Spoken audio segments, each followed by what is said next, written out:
Hey guys, Jack here, and today a couple of very interesting revelations regarding the Battlefield series. We got our first hard info on Premium and what we can expect, but there was also a couple of articles released. One of them goes into the potential of a competitive Battlefield platform in 2017, and the other one, pretty big one this, no new Battlefield game for the next couple of years. What does it all mean? Well, we're going to get stuck into all of that, but first, Premium. Now, we already knew that the first DLC was coming next year in March, but now we've got solid confirmation of that. The first DLC is called They Shall Not Pass, and while there isn't an actual date for release, it's confirmed for March next year. It's also going to bring the French army into the game, and we now know that one of the future DLCs will also bring in the Russian forces as well. Beyond the first DLC, this is what we know: the Premium Pass will grant you 16 new multiplayer maps. That's the usual 4 maps spread across 4 DLCs. One will cover the French army, one for the Russian army, and then the other 2 are currently unknown. As well as that, we're going to get 20 new weapons to play with. That's 5 per DLC, I'm assuming, if they're shared out evenly. I have a feeling that we're going to see some pretty interesting and exciting weapons, and probably a lot of prototypes as well. I'm really looking forward to seeing what gets added to the game. I'd definitely be up for a Secret Weapons of World War I DLC, for example. As well as maps, Premium will also grant you access to new elite classes, new vehicles and new operations and game modes. I imagine that there's a good chance that each new DLC will have its own operations, and then we'll get new custom game modes added each time on top of that. Alongside that, you can expect 14 unique dog tags and 14 battle packs containing standout weapon skins. Now that could mean that there'll be some unique skins for Premium only perhaps. As always, Premium also gets you 2 weeks early access to the new DLC when it's out, with an option afterwards for people who don't have Premium to buy it separately. There is one thing missing that I thought they would add to Premium, and that's new single player war stories. It seems to me that because of the modular system and freeform, the way that the single player campaign is, it's something that could definitely have been added in each DLC, a themed war story, and that's not to say that they won't do something like that down the line, but there is currently no mention of it. Also, you've got to bear in mind that it's a lot of work to put something like that together, so it might just not be that feasible at all. Okay, so that's Premium, pretty much what you'd expect, I'd say. Maps, weapons, elites, vehicles, early access, and glorious battle packs. But what if I told you there was a possibility of a standalone Battlefield game aimed at the competitive gaming market? What would you say? This would be entirely separate from Battlefield 1, so it wouldn't affect the current player base or the fun that players could have, but maybe it would be a game designed to appease esports and competitive gameplay and get Battlefield properly into the competitive shooter scene. Well, bear with me because I'm going to explain why I think that this might be a possibility. Earlier this month in Phoenix, Arizona, EA Chief Officer Peter Moore was present at the annual technology conference there, and he talked about the publisher's plans to turn Battlefield into a competitive platform.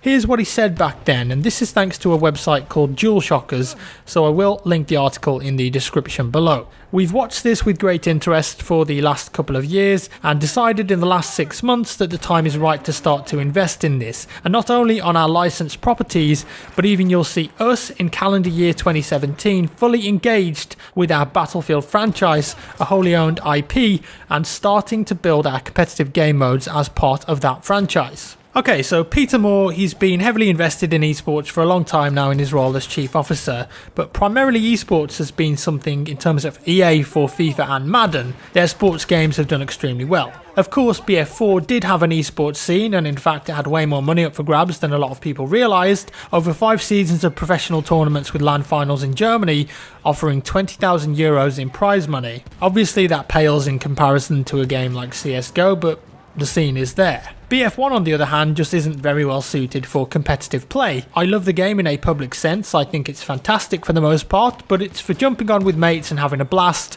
and not taking it too seriously, whereas a competitive shooter definitely needs to have things that Battlefield 1 just doesn't have. It needs a skill gap for starts and a specific game mode that caters to the specific needs of a tournament-based game. It's very hard to dedicate time to that when the majority of the current player base just doesn't need or want it. And Peter Moore went on to say this: there are microtransaction opportunities in Battlefield called Battle Packs that allow you to progress your way through the game. We've also seen, in particular with great admiration for what Counter-Strike Global Offensive has been able to do, and to their credit and the engagement levels with that are phenomenal.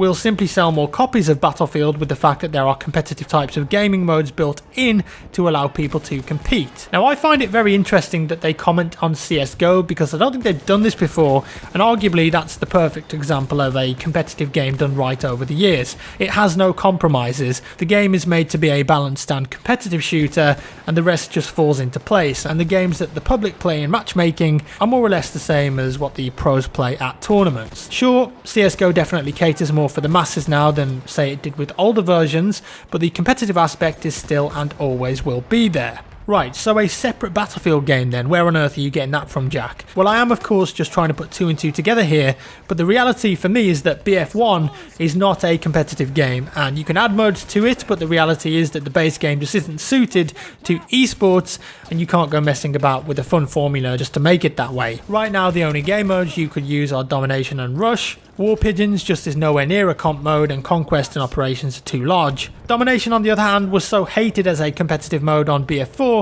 that it eventually was changed to Squad Obliteration, a mode not currently present in BF1. So if BF1 were to use Domination, it would definitely be going backwards. It isn't a good competitive game mode, and it's too random. You can't control it, you can't spawn on the flags, it just doesn't work very well. Not to mention the fact that the ticket system just doesn't work for competitive either, so I guess that would need to be changed specifically for that. BF4 is an older game now, so that isn't really viable. So what's the other solution? Making a standalone game designed for esports separate from the base games. But the question is, can you make a game specifically for esports or competitive? Well, I think you can, and you can look at Overwatch as a perfect example of that. I know it's a long shot, but I do believe it could happen, and I think if it were to happen, then DICE LA rather than Stockholm would be leading it. I think finally developers may see the benefit in having a game like CSGO where you've got a massive esports following and you subsidize the game with skins, knives, even gloves.